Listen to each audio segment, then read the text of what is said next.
da apresentação. Bom, a agenda da sessão de hoje é parecida com a que fizemos para outros grupos de aves. Primeiro uma pequena passagem pela taxonomia, depois vamos ver quais são as espécies de limícolas que ocorrem em Portugal e então daremos início à secção mais importante e mais abrangente, que é a parte da identificação. A taxonomia, bem, este slide é parecido com aquele que muitos de vocês já viram noutras apresentações. Temos aqui este diagrama retirado da Wikipédia que tem o esquema de classificação dos seres vivos nos seus vários níveis hierárquicos. E, como habitualmente estamos a falar do reino animal, do filo cordados e da classe das aves. A classe das aves que reúne cerca de 11 mil espécies em todo o mundo. Dentro da classe das aves temos 40 ordens. Aquela que nos interessa hoje é a ordem dos caradriiformes. Esta ordem agrega 19 famílias, 90 géneros e 386 espécies. Este número que está aqui varia um bocado consoante o sistema taxonómico que nós estamos a utilizar. Portanto, estes números de espécies que vão aparecendo nestes inventários, nestas apresentações, devem sempre ser tomados como uma referência e não como um valor absoluto, porque a taxonomia está em constante revisão. Mas pronto, o que interessa aqui é que a ordem dos caradriiformes tem quase 400 espécies. Aliás, eu ali tinha 386, mas eu acho que troquei um 8 e um 6, porque o número mais correto, que eu ainda hoje estive a verificar, é 368. Seja como for, é um valor que deve ser tomado como uma aproximação e não como um valor exato, porque está sempre a haver novas divisões e tudo. Este é então o número de espécies que cabem nesta ordem, só que esta ordem não tem só limícolas. Ela tem 19 famílias e dessas 19 famílias há 13 que são consideradas limícolas. Ainda aqui há pouco tempo alguém me perguntava, mas afinal o que é que são limícolas? O que é que não há uma definição clara, porque limícola, ao contrário de caradriiforme, que é uma definição taxonómica, limícola é um termo quase corrente. Limícola significa que anda nos lodos, anda na lama. E há muitas outras aves, até as garças e as cegonhas e os flamingos e as gaivotas também andam nesses habitats. Limícola é um termo que nós usamos para designar aquilo que os ingleses chamam waders e os americanos chamam shorebirds, que são aquelas pequenas aves da ordem dos caradriiformes, sem incluir gaivotas, que se alimentam nestes lodos. As outras 5 ou 6, mais uma vez isto varia sempre um bocado consoante o sistema taxonómico, que tem havido algumas mudanças de família, mas as outras famílias que não fazem parte das limícolas incluem os moleiros, as gaivotas, as andorinhas do mar, os airos e afins. Portanto, estas aves não são consideradas limícolas, mas são caradriiformes. E agora, eu tinha 14 e agora isto são 13, porque agora, de acordo com as classificações mais recentes, as perdizes do mar também passaram para uma outra subordem que já não pertence das limícolas, já vamos ver a seguir. Se nós retirarmos todas as aves que não são consideradas limícolas, ficamos com 235 espécies de limícolas a nível mundial. Isto para vos dar assim uma ideia da diversidade que existe neste grupo. Eu fiz aqui um pequeno diagrama para mostrar como é que os caradriiformes estão organizados. Abaixo da ordem, mas acima do nível de família, nós temos um nível intermédio que se chama subordem. E dentro dos caradriiformes nós temos 3 subordens. A primeira chama-se Caradrii, acabam sempre em I, a segunda chama-se Scolopaci e a terceira chama-se Lari. Caradrii, basicamente, vem do nome genérico dos borrelhos, que são os caradrios. Scolopaci vem de Scolopax, que é o nome da galinhola, e Lari vem de Lares, que é o nome genérico das gaivotas. Bem, dentro da subordem Caradrii nós temos as seguintes famílias. Família é abaixo da subordem. Temos a família Hematopodidae, que são os ostraceiros, são 12 espécies a nível mundial, e Bidorhynchidae é uma ave asiática, não existe cá. Eu traduzi por bico de ibis, porque isto em inglês se chama ibis bill, é um bicho grande com um bico muito longo e recurvado, parece uma ibis. Depois os alfaiates e pernilongos estão na mesma família, Recurvirosteridae, são 10 espécies. Burinidae são os alcaravões, 10 espécies também. Depois a família mais numerosa, que é a família Caradridae, que é que dá o nome à ordem também, que reúne os borrelhos, as tarambolas e os abibos, são 67 a nível mundial. Depois ainda um grupo com duas espécies que não ocorrem cá, são, salvo erro, do Oceano Índico, que são os bicos de bainha, também há uma tradução do inglês que é sheatbills, que são os Chionidae. E por fim, uma ave que está numa família à parte, que em português a gente chama-lhe o borrelho de Magalhães, que é da família Pluvianellidae. Isto na subordem Caradri. Depois a subordem Scolopassi, que tem a outra metade, digamos, das limícolas. Tem as jacanas ou jassanãs, que são umas aves das regiões tropicais, fazem lembrar um bocado uns frangos d'água, mas taxonomicamente estão neste grupo. Depois temos o Pluvianidae, que é apenas uma espécie, que é o Pluvianus egípcios, que muitas vezes é chamada ave do crocodilo, ou em inglês até se chama às vezes crocodile bird, porque existe um mito. Diz-se que é mito porque acho que nunca foi devidamente comprovado. Que eles vivem nas regiões tropicais da África e há um mito que diz que eles vão, quando os crocodilos estão com a boca aberta, que eles vão lá picar nos dentes do crocodilo para apanhar os restos de comida. É um mito que existe há muito tempo, mas que até hoje, que eu saiba, nunca foi devidamente documentado. Mas o mito persiste de tal forma que o nome da ave, tanto em português como em inglês, subsiste. Depois um outro grupo, que são as narcejas pintadas, que são as Rostratulidae, e depois o grupo maior, aquele que nos interessa e que tem a maior parte das limícolas que ocorrem em Portugal, que é a família Scolopacidae, e cai aqui toda a espécie de maçaricos, pilritos, narcejas e rolas do mar, e ainda fuzelos, galinholas, pernas vermelhas, quase tudo está aqui. Quase todas as limícolas dos nossos estuários, com exceção dos borrelhos, das tarambolas e dos abibos que estão aqui. Depois uma ave australiana, que é Pedionomidae, é só uma espécie. Tinocoridae são as agachadeiras, que é um outro tipo de narcejas, são 4 espécies. E é isto. Peço desculpa, não queria passar ainda. Aqui, esta subordem Lari, não estou a detalhar, mas há uma família que costumava estar aqui deste lado, que é a Glariolidae, que eu ainda vou falar, embora, de acordo com os arranjos mais recentes, já passaram isto para este lado, portanto, estão aqui mais juntas gaivotas, que são as perdizes do mar.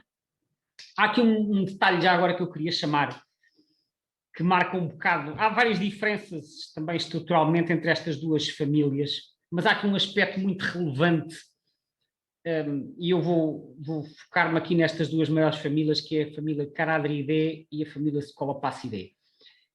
A Caradridae, que reúne os borrelhos, as tarambolas e os abibos, estes bichos têm em comum uma característica que depois se manifesta no comportamento deles e que nos pode dar pistas para a identificação. Eles procuram o alimento apenas com base na visão. E, portanto, os borrelhos, quando estão a caminhar, caminham um bocadinho, depois param, olham à volta para ver se há alguma coisa a mexer, depois andam mais um bocadinho. Eles estão sempre a caminhar, parar, olhar, porque eles estão sempre a ver onde é que há bichinhos a mexerem-se para eles se alimentarem. O mesmo para as tarambolas e para os abibos. Por isso é que estes bichos andam sempre assim, devagarinho, caminham um bocado, depois param, depois caminham mais um bocadinho. Têm esta forma de se alimentar. O mesmo acontece também com os alcaravões, por exemplo, também se deslocam assim. Já aqui nos Scolopacidae, que tem os pilritos, os maçaricos, etc., esses bichos estão em constante movimento e estão sempre a meter o bico dentro da lama para escrutar, para sentir alguma coisa lá dentro. Ou seja, esses bichos alimentam-se não apenas com a visão, mas também com o olfato e com o tato do bico. Têm uma forma de se alimentar diferente. E isso dá-nos logo uma pista em termos comportamentais, como é que eles casos são espécies norte-americanas ou siberianas, o que dá um total de 64 espécies, mas eu das acidentais não vou falar. Depois um dia destes faz-se um webinário mais virado para a identificação de raridades. Então, destas 34, nós temos um Hematopodidae, que é o ostraceiro, 2 membros da família Recurvirrostridae, que eu recordo que isto reúne os alfaiates e os pernilongos, portanto as duas espécies é o alfaiate e o pernilongo. Depois temos um alcaravão, que é da família Burinidae, uma perdiz do mar, que é da família Glariolidae, e mais uma espécie acidental neste grupo, que é o corredor, que é uma espécie do norte de África. Depois, nesta família mais numerosa, Caradridae, que são os borrelhos, as tarambolas e os abibos, temos 7 espécies regulares e 5 acidentais. Depois, na maior família de todas, que é a Scolopacidae, são 22 espécies regulares, mais 24 acidentais, e as restantes famílias que eu referi, as outras famílias de limícolas não têm representantes em Portugal, portanto são espécies e famílias de outros continentes e, portanto, não vamos detalhar mais. As que nós vamos passar agora em revista são, então, estas 34 espécies que aqui estão. Ora, para identificar limícolas, a melhor forma, como muitas vezes os bichos estão mais longe e nós nem sempre vemos os pormenores, é classificarmos por tamanho. Eu também fiz esta abordagem relativamente às rapinas. Isto é uma abordagem minha, esta classificação não está nos guias, é uma forma que eu arranjei para separar as espécies. Ou seja, quando nós olhamos para uma limícola, nós podemos ver se é pequena, média ou grande, grosso modo. E isso vai-nos logo restringir o conjunto de espécies que nós podemos encontrar.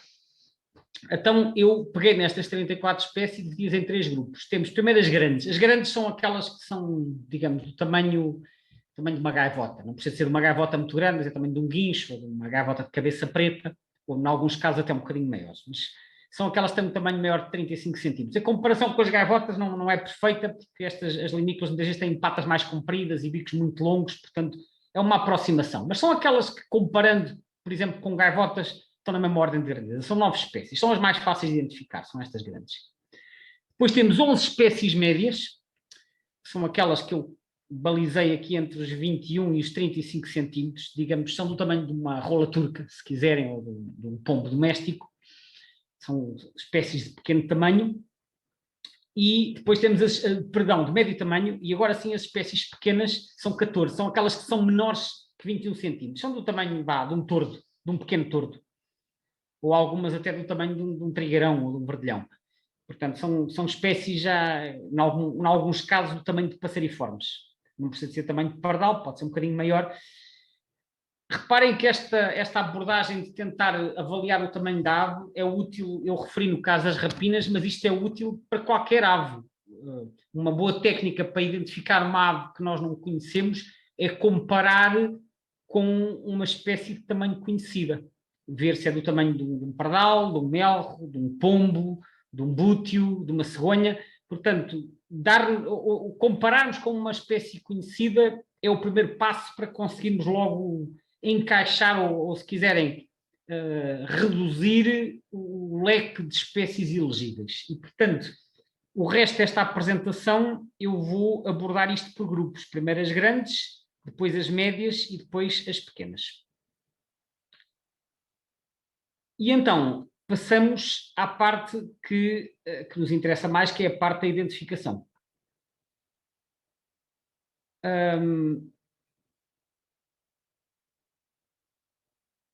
E então, vamos começar pelas limícolas grandes, que são as limícolas de maior porte, são aquelas, como eu disse, que são, por exemplo, do tamanho de gaivotas.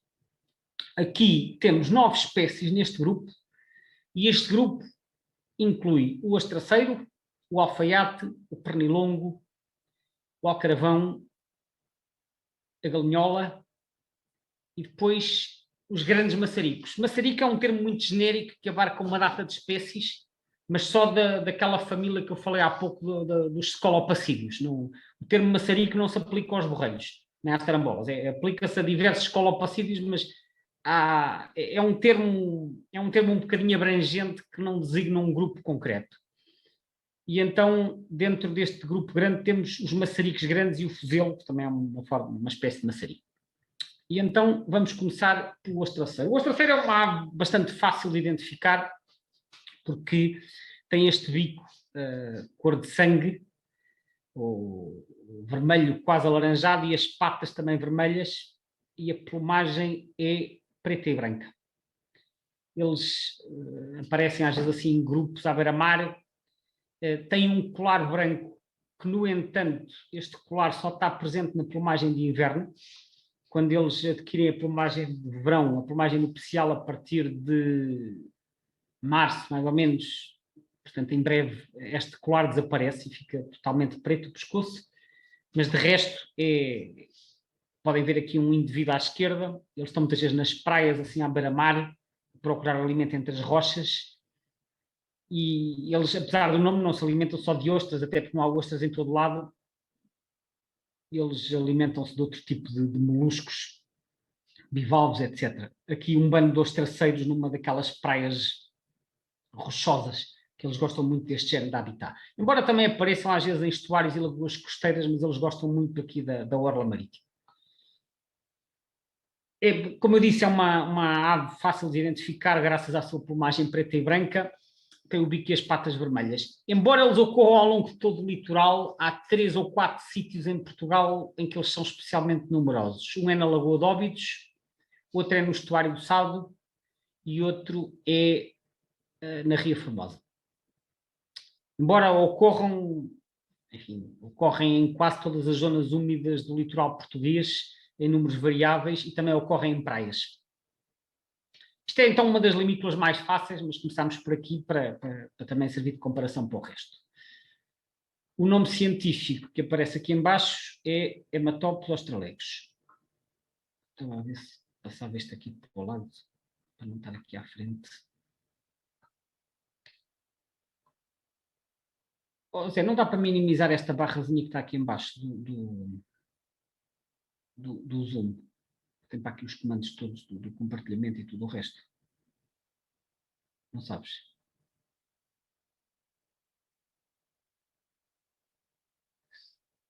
Voltar painel de vídeo. Não.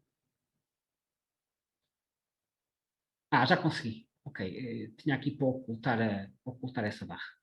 Muito bem. Está a aparecer agora a janela toda, não está?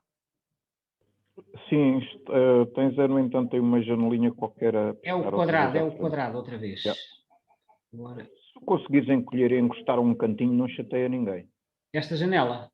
Sim. Move esta janela. Não, mas é que ele diz-me sempre mova para longe. Não deixa. Não, mas eu agora já descobri como é que se minimiza aquilo e vou ver se ele me deixa fazer isto de outra maneira. Vou fazer isto de outra maneira. A ver se ele agora não se põe com estas coisas. Ora, eu primeiro tenho que minimizar este. Como é que isto se fazia? Mais. Só um bocadinho, peço desculpa. Isto não está a compartilhar, pois não? Agora não está. Agora não. Não, mas é ocultar controles de reunião flutuantes. É isto que eu tenho que fazer. Agora é que eu descobri onde é que isto se faz. Pronto. Pronto, agora em princípio já está bem, né? E já aparece o nome da espécie em baixo e tudo. Ok, pronto. Eu agora acho que consegui minimizar aquilo para não estar sempre a aparecer aqui coisas à frente. Muito bem. Agora vamos continuar então. A próxima limícola, o alfaiate. O alfaiate é esta ave que está aqui, preta e branca, essencialmente na sua plumagem, com o bico ligeiramente recurvado para cima. Ele chama-se alfaiate porque ele está sempre a alimentar-se assim, a fazer com o bico para um lado e para o outro, parece que está a cozer alguma coisa. Portanto, é uma espécie que vai varrendo assim os lodos para trás e para a frente. De resto, tem a plumagem predominantemente branca, mas tem o barrete preto e também tem estas manchas escuras nas primárias e aqui nas coberturas. Lhe dá assim um aspecto muito engraçado, sobretudo quando temos um bando de alfaiates a voar. E as patas são azuladas. Portanto, não tem qualquer vermelho, é um bicho essencialmente preto e branco, com o bico longo recurvado para cima. Isto é um aspecto de um bando de alfaiates a voar, podemos ver aqui. Aqui vê-se em voo também o bico recurvado, mas sobretudo a plumagem preta e branca. E este é o aspecto da espécie. E o nome científico, que é Recurvirós travesseta. Quando eu comecei a ver aves, eu li em diversos sítios uma coisa muito curiosa, que 75% dos alfaiates europeus invernavam no estuário do Tejo, e que o estuário do Tejo era o sítio mais importante para a invernada desta espécie em toda a Europa. 75%. Depois também li uma coisa parecida, que era 80% dos alfaiates europeus invernavam em Portugal e quase todos no estuário do Tejo e no Sado. Eu não tenho a certeza qual das afirmações é que estava mais correta. A verdade é que ambos os locais são extremamente importantes para a espécie. E há mais alfaiates no Tejo e no Sado do que em qualquer outro sítio do país e provavelmente do que em qualquer outro sítio da Europa. Embora a situação se tenha mudado um pouco nos últimos anos, porque agora já começou a haver mais invernada em França e noutros países mais a norte. Portanto, eles já não são tão migradores como eram, mas continua a haver muitos alfaiates no Tejo e no Sado. Eles são essencialmente invernantes, vêm do de diversos países europeus, França, Alemanha, Inglaterra, penso que Leste, Dinamarca, Holanda, por aí fora. Mas no sul do país, em especial no Sotavento Algarvio, há uma população residente que nidifica nas salinas. Ainda se vê para lá umas dezenas bastante boas. Portanto, no Algarve é residente. No resto do país é invernante e eles aparecem em qualquer zona úmida, mas em grande quantidade no Tejo e no Sado. São, sem dúvida, os sítios onde se pode ver, em certos anos, milhares de alfaiates. Depois aparecem em pequenos números noutras zonas úmidas costeiras, mas em quantidades que nada têm a ver. A seguir temos o pernilongo. O pernilongo é este bicho que está aqui. O nome é sugestivo, eles têm umas patas tão longas, parece que estão assim a caminhar sobre umas andas, que são aquelas peças de madeira compridas que são usadas para caminhar, dando assim um aspecto que tem umas pernas mais longas. O pernilongo é mais pequeno que o ostraceiro. Ele é alto porque tem estas patas muito compridas, mas tem também a plumagem preta e branca, se bem que basicamente as asas são completamente pretas, como podem ver aqui. Tem estas patas vermelhas muito compridas e de resto o corpo é branco. Só que a quantidade de preto na cabeça é um bocado variável. Podem ver aqui no caso da direita, os machos têm mais preto na cabeça que as fêmeas, mas não é uma coisa binária do tipo os machos têm preto e as fêmeas não têm, porque a quantidade de preto nos machos também é variável e eu penso que algumas fêmeas podem ter um bocadinho de preto. Portanto, há variações na quantidade de preto na cabeça, mas em geral os que têm mais preto são os machos. O nome espanhol desta ave também é muito engraçado. Em espanhol isto chama-se cigüeñela, que basicamente quer dizer uma cegonha pequena. E se olharem realmente isto, enfim, salvas as devidas diferenças, em termos de taxonomia não tem nada a ver, mas parece uma cegonha em miniatura que tem umas longas patas vermelhas, a plumagem preta e branca também e um bico comprido. Portanto, os espanhóis chamam-lhe cigüeñela, certamente em alusão ao facto de ser uma cegonha pequena, em miniatura, de fazer lembrar. Portanto, as patas vermelhas muito longas. O nome científico é Himantopus himantopus. O estatuto desta espécie em Portugal também se alterou muito nos últimos anos. No final dos anos 80, esta espécie era estival em Portugal, era uma ave migradora, e eles apareciam na primavera, iam-se embora no outono, só invernavam em Castros Marinho e na Ria Formosa. Era mais ou menos de Faro para leste, eles estavam todo o ano. No resto do país, incluindo no Barlavento, era uma espécie estival. Depois, na década de 90, isto alterou-se brutalmente e eles começaram a invernar primeiro no Barlavento, depois no Alentejo, depois no Sado e no Tejo, e ao fim de poucos anos até em Aveiro passaram a estar o ano todo. Por isso, o estatuto desta espécie atualmente já não é estival, é residente, embora haja movimentos migradores e haja bichos de passagem. Às vezes em abril vê-se grande quantidade de pernilongos em certas zonas úmidas, 70, 80 juntos, que eu julgo que inclui muitos bichos em passagem. Agora, eles nidificam, quer na costa, quer no interior, e podem observar-se durante todo o ano. A seguir, temos uma espécie terrestre, que é o alcaravão. Embora seja uma limícola, ele não anda nos lodos, é uma espécie que anda em zonas secas, quer em sistemas dunares, no caso do Algarve, quer em terrenos agrícolas, principalmente incultos, ou em pousio, ou às vezes em montados abertos, como acontece na maior parte do Alentejo, e ocasionalmente aparecem noutro tipo de locais também.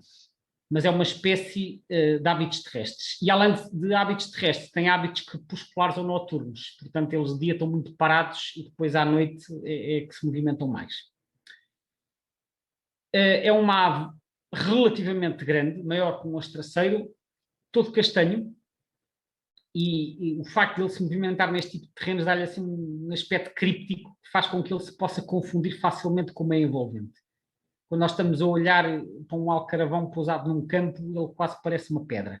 Depois temos que olhar com atenção e conseguimos ver as patas amarelas esverdeadas, o bico também é amarelo com a ponta preta, este olho amarelo, e em voo, reparem neste padrão de preto, aqui com um quadrado branco nas primárias interiores e também esta risca polar. Este é o aspecto do alcaravão.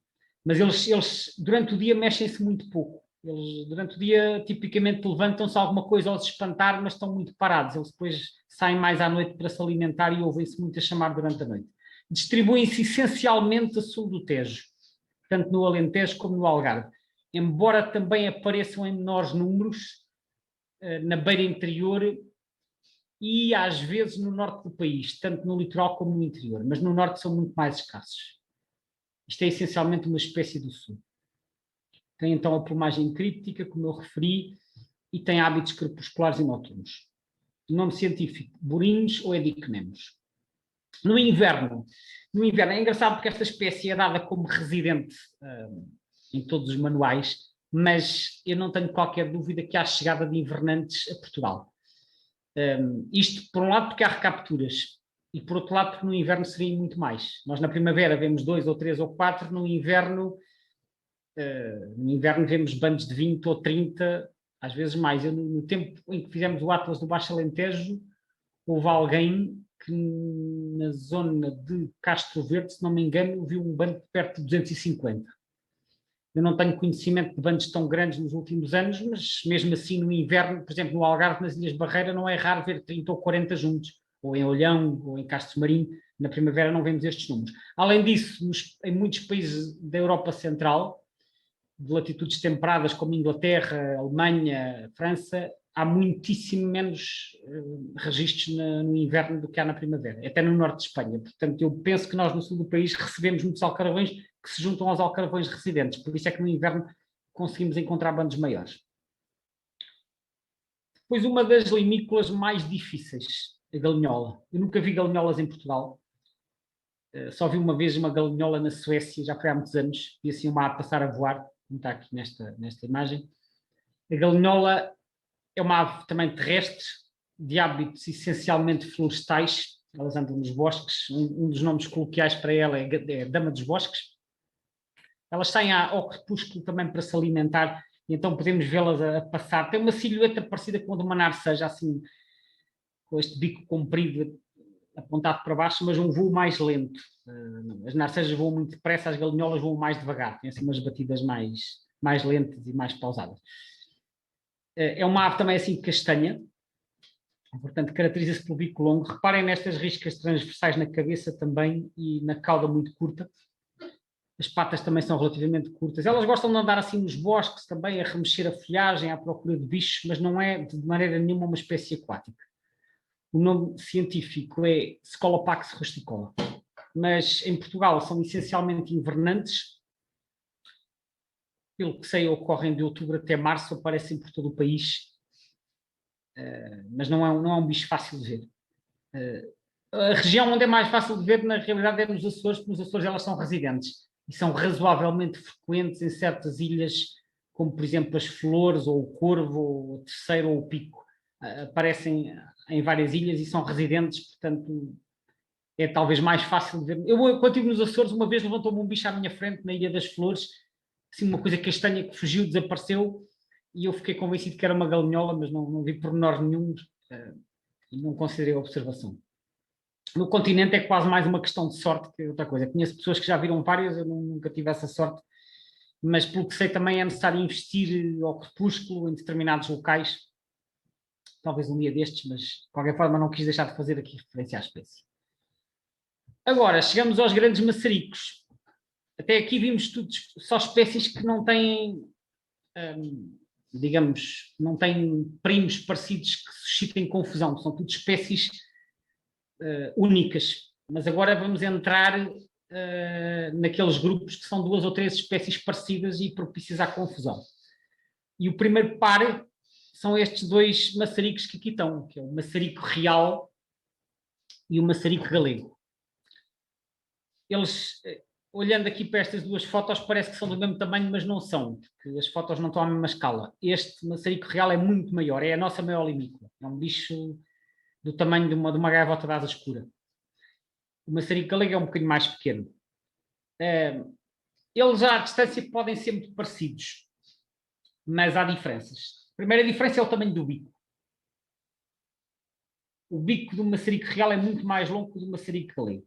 É claro que isto nem sempre é muito fácil avaliar, há aqui algum grau de subjetividade, até porque os machos têm o bico um bocadinho mais curto. Mas uma vez houve uma pessoa que me disse assim, e eu nunca mais me esqueci desta comparação, que é muito engraçada, que às vezes ajuda, que é assim, O bico do maçarico galego é longo, mas não é exagerado. Ao passo que o do maçarico real é longo e é exagerado. Realmente esta ave tem um bico que é tão grande que tem três vezes a cabeça. Este tem mais ou menos 2 vezes a cabeça, este tem mais ou menos 3 vezes a cabeça. É um bico longo e exagerado. Este é um bico longo que não é exagerado. Pese embora a subjetividade desta comparação, eu às vezes lembro-me desta afirmação e acho isto bastante útil. Depois há uma característica que nem sempre se vê ao longe, mas que é talvez a melhor característica de todas para identificar estas espécies, este par de espécies. Reparem na coroa. O maçarico real, que é o da esquerda, tem esta coroa assim castanha e com estes risquinhos, que são uns risquinhos mais ou menos do mesmo padrão do peito. O maçarico galego não. O maçarico galego tem 2 riscas escuras, castanhas escuras quase pretas aqui na coroa, separadas por uma risquinha muito fininha creme. O padrão de coroa do maçarico galego é a característica mais segura para identificar. E, portanto, olhando, seja no terreno, seja para uma foto, a primeira coisa, quando vemos um destes maçaricos que tem o bico curvo para baixo, é olhar para a coroa e vermos o padrão da coroa. Se for, depois obviamente avaliamos o resto, avaliamos também o comprimento do bico, o tamanho da ave, comparar com outras que estão ao pé, mas este padrão da coroa é a característica mais segura para separar as 2 espécies. Claro que nem sempre é visível, especialmente se a ave estiver longe, mas sempre que possível vale a pena ver. Portanto, ambas as espécies têm o bico longo e curvado, sendo que o do maçarico real é muito mais longo, mas o maçarico galego apresenta a coroa escura. Portanto, são 2 riscas, na verdade, e depois ao meio está ligeiramente separado por uma risca creme. O nome científico do maçarico real é Numenis arquata, ao passo que o maçarico galego é Numenis phaeopus. Há também umas diferenças a nível de distribuição. O maçarico real, em Portugal, está concentrado nas grandes zonas úmidas. Eles ocorrem principalmente em 4 locais, assim em números consideráveis, que é na Ria de Aveiro, no estuário do Tejo, no estuário do Sado e na Ria Formosa. Eu penso que o estuário do Sado é o sítio que tem mais. Em certos anos já chegaram a ser contados lá 1.500 maçaricos reais. Noutros anos andará para os 800, 900. Não há dados muito recentes de contagens, mas realmente há lá muitos. E nas outras zonas úmidas que eu indiquei também.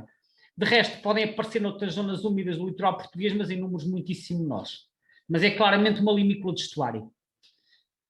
O maçarico galego é um bocadinho mais eclético e também aparece em praias rochosas e noutro tipo de habitats, às vezes, por exemplo, em quebra-mares de portos, em que eles também gostam de se alimentar. O maçarico real é invernante, aparece mais ou menos de setembro a março. O maçarico galego tem um estatuto um bocadinho mais confuso, porque embora eles também sejam invernantes, que eles vêm da Escandinávia, eles aparecem em grande número na migração de primavera, em normalmente final de abril, início de maio, porque no inverno nós vemos 2, 3, 4, no Algarve às vezes vê-se 10, mas não é muito frequente vermos bandos muito grandes de maçaricos galegos. Mas às vezes chega a primavera e de repente alguém que diz viu 80, ou 100, ou 120. Eu já vi também bandos dessa dimensão. E até conheço observações de 300. Mais ou menos final de abril, princípio de maio. Mas só na primavera e não aparecem no outono. Isto é um fenómeno muito curioso.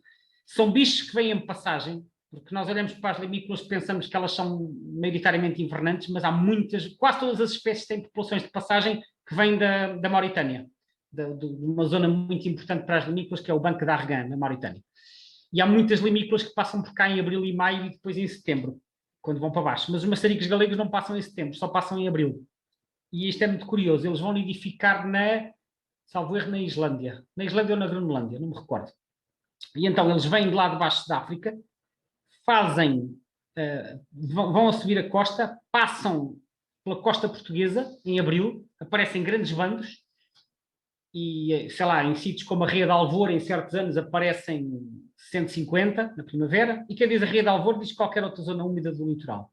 E depois vão-se embora lá para os territórios de nidificação. Mas no outono não passam porque eles fazem voo direto de regresso para a costa africana. E isto sabe-se que é assim, já se sabia que eles não apareciam no outono, mas sabe-se que é assim porque já foram marcados bichos com transmissores de satélite que se sabe que eles fazem o voo direto na rota de regresso para a África, na rota outonal, vão direto e por isso é que passam cá muito poucos no outono. Apanhamos alguns bichos invernantes que vêm do norte da Europa e que param por aqui, ficam cá no inverno e aparecem ao longo da costa.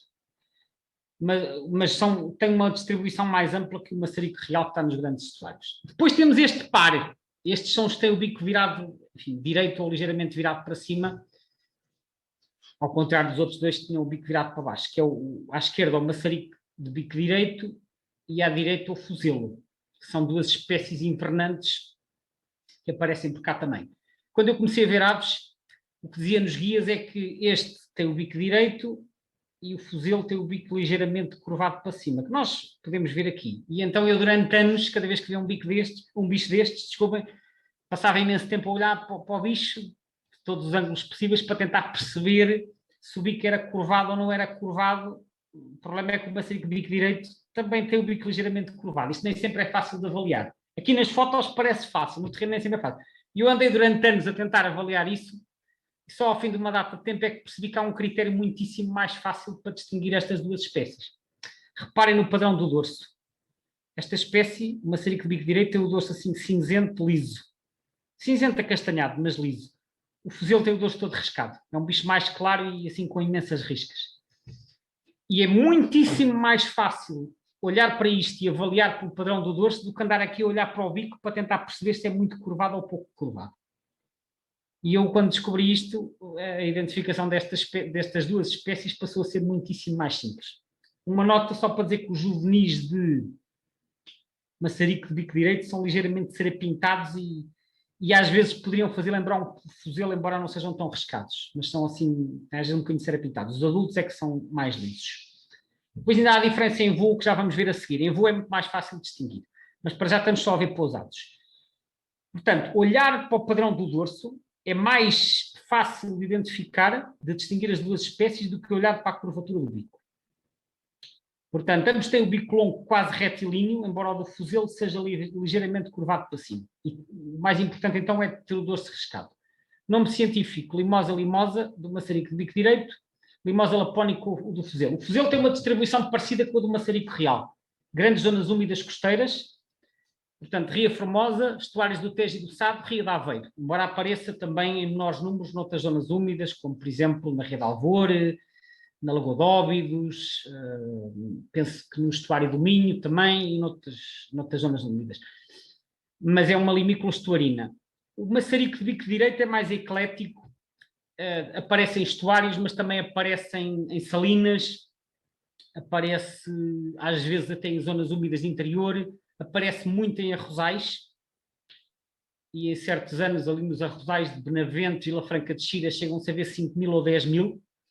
Mas atenção, há aqui muitos bichos em passagem. Estes bichos passam muito cedo e os números máximos de maçaricos de bico direito normalmente são em janeiro ou fevereiro.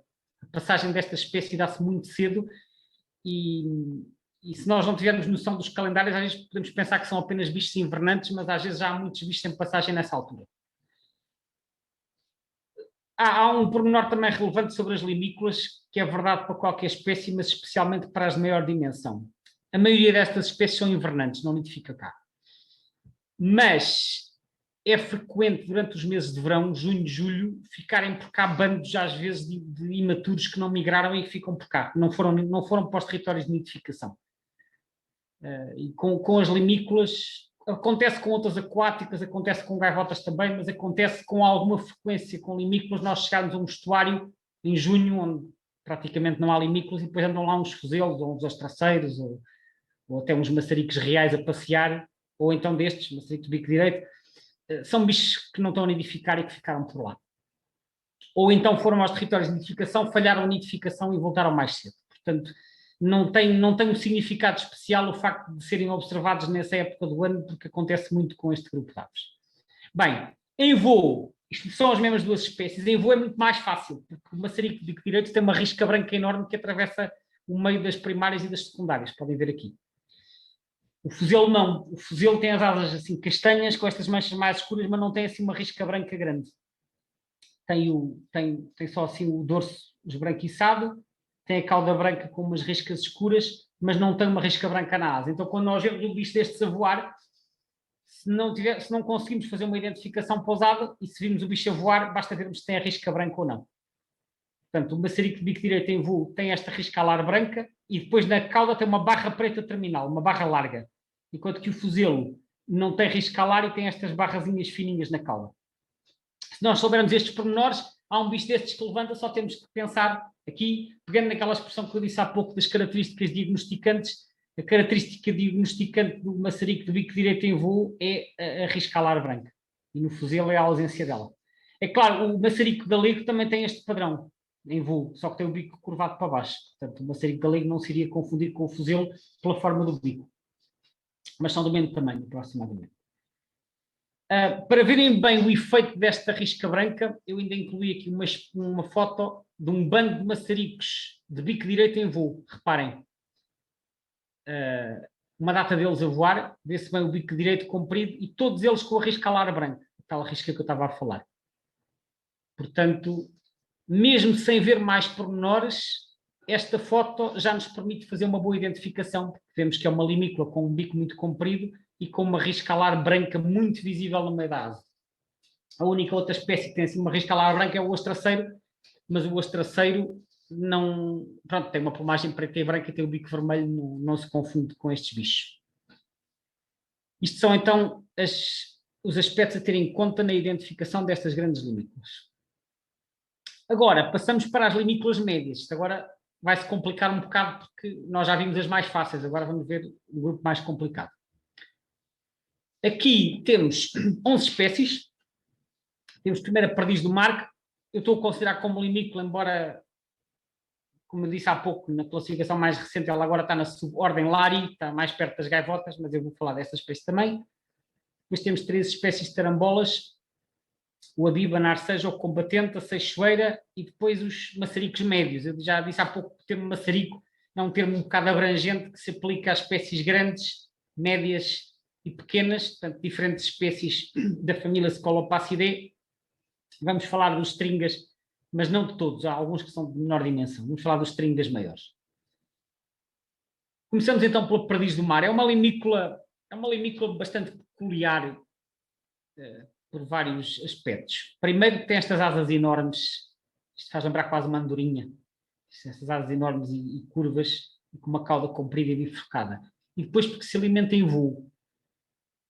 É a única limícola que eu saiba, das que ocorrem cá, que se alimenta em voo. Elas alimentam-se de insetos e, portanto, põem-se a caçar e a voar como as andorinhas. Não sei porque é que isto se chama perdiz do mar, porque isto não é uma perdiz e não anda no mar, talvez por causa deste colar que elas têm aqui. Este padrão facial faz lembrar talvez um pouco as perdizes verdadeiras. Não sei se é essa a razão. Sempre foi um nome um bocado curioso. Tem também as patas muito mais curtas que a maioria das limícolas. Portanto, esta junção de patas curtas com asas muito longas dá-lhe, de facto, um aspecto bastante estranho. E, como eu referi, ela alimenta-se em voo, faz lembrar uma andorinha gigante e o nome científico é Glariola pratincola. Esta limícola, ao contrário da maioria das outras, esta limícola é um visitante estival, é de verão. A maioria das outras limícolas ou são residentes ou são invernantes.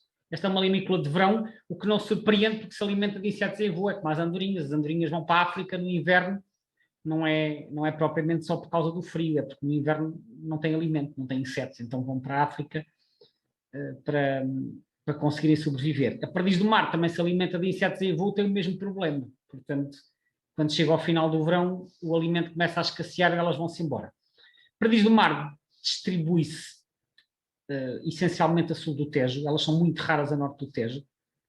Tem várias colónias distribuídas pelo Ribatejo, pelo Alentejo e pelo Algarve. Tanto junto à costa, como por exemplo no estuário do Tejo ou no Sapal de Castres Marinho, mas também há várias distribuídas pelo interior. No interior alentejano, por exemplo, em Elvas, havia bastantes, não sei qual é a situação atual, mas havia muitas em Elvas, junto ao Guadiana. Na zona de Castro Verde e Mértola, na zona de, creio que Beja também havia, ou Évora, na zona de Alcotim, isto já no interior algarvio, são alguns dos locais onde há ou havia colónias de perdizes do mar. Normalmente perto d'água, elas gostam de estar perto d'água E quando estamos a falar no interior, normalmente é junto a alguma barragem. Acho que também há no Alqueva, se não estou em erro. Portanto, há várias colónias distribuídas pelo Alentejo, perto de pontos de água, e elas nidificam no solo e depois vão se alimentando em voo, como eu referi. Mas é uma limícola estival. As primeiras costumam aparecer na terceira semana de março e depois em maior quantidade a partir de abril e vão-se embora em agosto. Em setembro já há muito poucas. Isto é então a perdiz do mar. Agora chegamos aqui a outro grupo que tem pares de espécies parecidas. E o próximo par que vamos falar são as tarambolas. As tarambolas são parentes próximos dos borrelhos, mas são maiores, por isso é que estão aqui no grupo dos médios. É uma tarambola do tamanho de um pombo, mais ou menos. As tarambolas, tal como os borrelhos, têm aquele hábito de ficar paradas, porque elas alimentam-se usando principalmente a visão, e portanto vão caminhando devagar, param, estão assim estáticas durante um bocado a olhar em volta, depois vão andando devagarinho. São bichos que se deslocam muito devagar, ao contrário dos pilorritos que estão sempre a correr para um lado e para o outro. As tarambolas deslocam-se devagarinho. E nós temos duas espécies cá. Temos a tarambola cinzenta e temos a tarambola dourada. Elas são relativamente parecidas no aspecto, mas muito diferentes nos seus hábitos. Ambas as espécies, como eu disse, do tamanho de um pombo, a primeira coisa que nós notamos é este bico curto e relativamente espesso. Um bico curtinho, mais curto até que a cabeça. Sendo que a tarambola dourada, atenção que as imagens não estão à escala, porque a dourada até é do mesmo tamanho, praticamente. Talvez ligeiramente menor, mas é uma diferença tão pequena que em termos práticos é do mesmo tamanho. Só que a dourada tem um bico ligeiramente mais fino. Portanto, a cinzenta, que é da esquerda, tem um bico mais grosso, podem ver aqui. A dourada tem um bico ligeiramente mais fino. Isto às vezes é útil para identificar em fotografias. E depois a cor da plumagem também é diferente. A dourada, como o nome sugere, tem aqui estes tons amarelados, é uma mescla de amarelos e castanhos, ao passo que a tarambola cinzenta, embora vista de muito perto isto seja castanho escuro, ela ao longe parece preta e branca. Ambas as tarambolas são do género Pluvialis. Esta é a Pluvialis squatarola, esta é a Pluvialis apricária. Mas, para além destas diferenças de cor, de plumagem, há enormes diferenças nos seus hábitos. A tarambola cinzenta é uma espécie aquática. Ocorre principalmente em estuários, às vezes em praias como o Ostraceiro, às vezes em salinas, às vezes em lodos ou em zonas já mais arenosas, nos estuários. Ocorre em qualquer zona costeira, mas sempre ao pé d'água. É muito raro ver uma tarambola cinzenta longe d'água. A tarambola dourada é o contrário, é uma espécie terrestre. Elas podem aparecer ocasionalmente ao pé d'água, mas é uma espécie de hábitos terrestres. E esta foto ilustra bem isto. Isto está assim no meio de um campo ou de um pousio. E elas alimentam-se muitas vezes com os abibos. Elas formam imensos bandos nos campos. Ambas as espécies são invernantes, sendo que esta, a dourada, vem da Escandinávia e a cinzenta ainda vem mais de longe, vem do Ártico, do Alto Ártico, da tundra. Elas nem sequer nidificam na Europa. É das nossas espécies invernantes, é uma das que vem de mais longe. Penso que da Sibéria, essencialmente, da Nova Zembla e outras regiões do extremo norte da Rússia. E elas aparecem cá no inverno, embora, tal como acontecia com os grandes maçaricos, também pode haver algumas que ficam por aí durante o verão. Esta aparece no inverno, sobretudo em zonas de planície, terrenos agrícolas. Dada a maior extensão do habitat, são mais comuns no Alentejo, em sítios como Castro Verde ou Almodóvar. Em certas zonas podem-se ver bandos com 500 tarambolas douradas. Normalmente os bandos não serão tão grandes, são bandos de 50 ou de 100 ou 30, mas ocasionalmente podem-se ver muitas centenas juntas, misturadas com os abibos. Elas acompanham muito os bandos de abibos durante o inverno. Portanto, se estiverem no meio do Alentejo, quem diz Alentejo também, atenção, estou a falar do Alentejo porque elas são mais abundantes, mas também há no Ribatejo, no Algarve, na Beira Baixa e até no litoral norte, em terrenos agrícolas, se virem um bando de limícolas a levantar, todas a voar juntinhas, com ou sem abibos, o mais certo é serem tarambolas douradas, que são talvez assim a limícola, para além dos abibos, é a limícola mais frequente nos terrenos agrícolas. Tarambola cinzenta não. A tarambola cinzenta é uma limícola estuarina, ela mistura-se essencialmente com os borrelhos e com os outros maçaricos. E é muito raro mesmo ver uma tarambola cinzenta no interior. Eu acho que até hoje vi para aí talvez 2 vezes em barragens alentejanas. É muito raro, elas não vão nada para o interior, é um bicho de água salgada, ou salobra. Em voo, também há uma característica muito útil quando nós vemos uma tarambola a voar, é que a tarambola cinzenta tem aqui o sovaco preto, né? Esta zona da axila, entre a asa, e isto vê-se muitíssimo bem, quando passa uma tarambola cinzenta a voar, aqui esta foto tirada ao pé da praia, como se pode ver, está aqui a rebentação, e vê-se aqui a axila preta, a tarambola dourada. Eu não consegui uma foto só de uma, mas encontrei aqui de um bando. Além de vermos aqui as cores mais amareladas, reparem que a axila é branca. E isto, quando nós estamos a ver um bando delas a passar assim mais ao longe, que elas às vezes passam a voar alto, é muito útil nós termos presente isto, que elas têm as asas assim muito triangulares, como se pode ver aqui, muito triangulares, e olhamos logo para a zona das axilas para ver se é preto ou se é branco. É claro que, como o habitat é muito diferente, normalmente elas não se misturam. No Alentejo é quase certo de ser destas.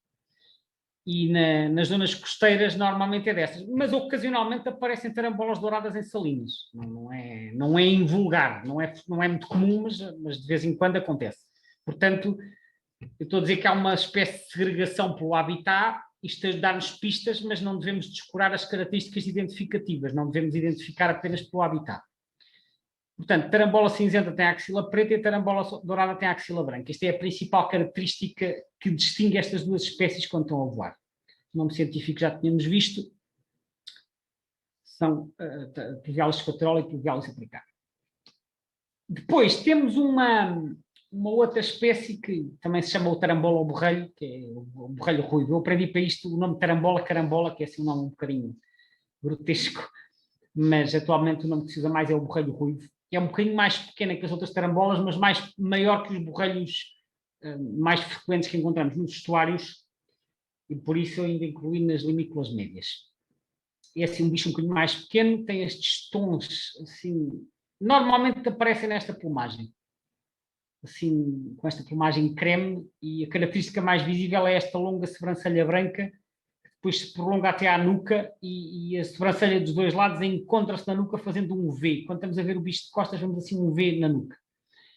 A ave da direita, esta foto foi tirada no Cabo Especial o ano passado, que apareceu lá uma emplumagem especial, em maio, salvo erro, quando acabou o primeiro confinamento, e este bicho esteve lá e deixava-se aproximar. As tarambolas, perdão, os borrelhos ruivos são extremamente confiantes e às vezes deixam-se aproximar a poucos metros, e este bicho apareceu no Cabo Especial e deixou-se ver muitíssimo bem. Houve muita gente que foi lá ver, mas eu devo dizer que é muito raro, mesmo muito raro em Portugal, ver um bicho nesta plumagem. Até porque são muito raras as observações de primavera. A maioria das observações acontece no outono, normalmente setembro, outubro, às vezes novembro, e são bichos juvenis com este aspecto, em que o colar branco é quase invisível e o cor de laranja do ventre, o cor de fogo, é assim um creme. E saliento novamente aqui esta sobrancelha branca. O melhor local para ver esta espécie normalmente é na zona de Sagres, costumam aparecer no Val Santo no final de setembro e início de outubro. Mas tem havido observações noutros sítios do Alentejo. Acho que no inverno passado, no outono passado, perto de Castro Verde, andava lá um bando de umas 10 ou 12, não me recordo do número exato. Também tem aparecido no litoral alentejano, penso que já apareceram nas Lesírias do Tejo. Se a memória não me falha, também apareceu recentemente na Beira Baixa. Portanto, podem aparecer em qualquer local assim de características abertas. Isto, tal como a tarambola dourada, é uma ave de hábitos terrestres, por isso normalmente aparece em terrenos agrícolas e não ao pé da água. O nome científico é Caradrius morinense. Isto é então o borrelho ruivo. E depois temos o abibo, que eu já falei há pouco. O abibo é uma ave fácil de identificar. Ao longe parece preto e branco, mas quando vemos de perto vemos que é verde escuro por cima, tem assim uns verdes que brilham mais quando está o sol, e visto muito de perto até tem assim uns tons púrpura aqui no ombro.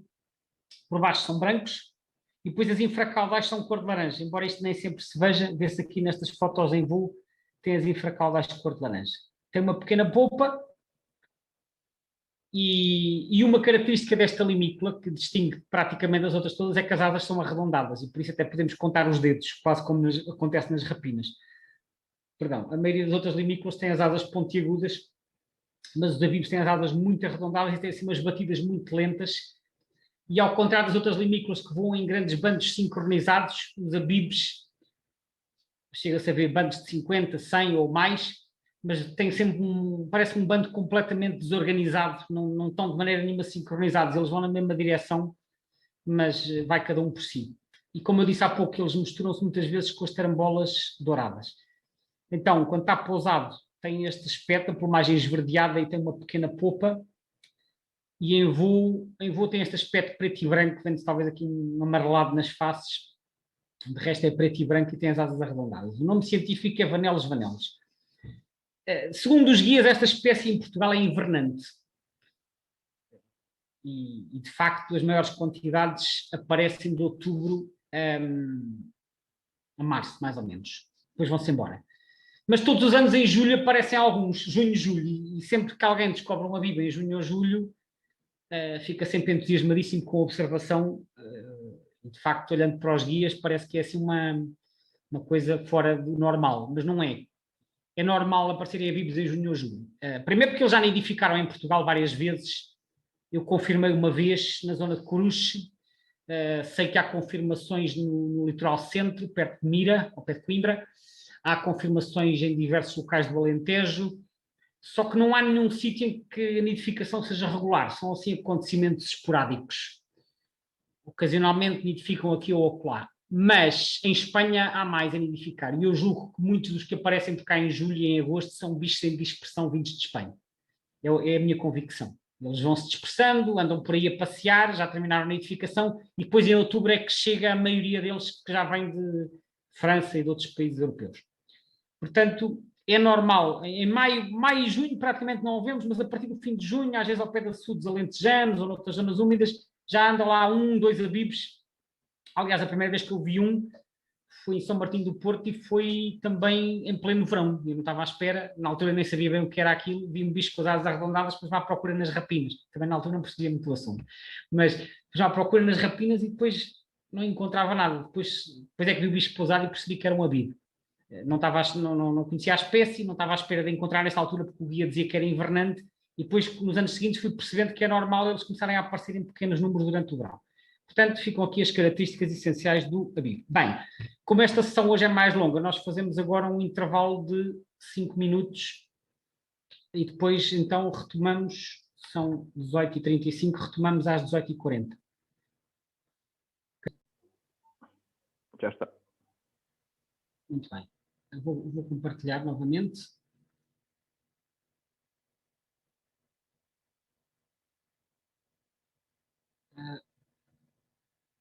Vamos ver se agora tirar aqui os conteúdos.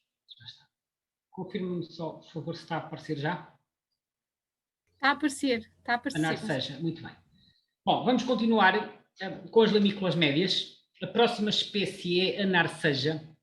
A narceja é uma espécie que nós vemos mais vezes em voo do que pousada, porque elas gostam muito de se esconder aqui no meio da vegetação.